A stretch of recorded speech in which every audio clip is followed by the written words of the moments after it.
IFSC च्या संदर्भामध्ये आणलेले आहेत. आता इथं आपलं घोडं मार खाते कसं मी तुम्हाला सांगतो.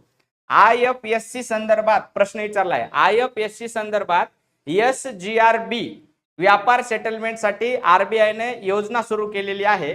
त्याच्यामधल्या IFSC मधल्या आय म्हणजे काय? आय स्टँड फॉर ह्या IFSC मधल्या. ओके, सांगा आय म्हणजे काय, बोला फास्ट. याच्यासाठी मंथ एंडला क्लास करायचा, बरोबर आहे का?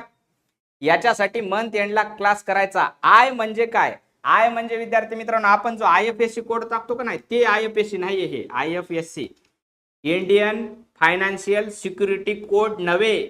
Okay, Indian financial security code नव्हे. ओके, ह्या IFSC चं लॉंग फॉर्म आहे इंटरनॅशनल, तुम्ही लिहून घ्या तुमच्या वहीमध्ये, international financial security centre. Okay, काय लॉंग फॉर्म आहे? International finance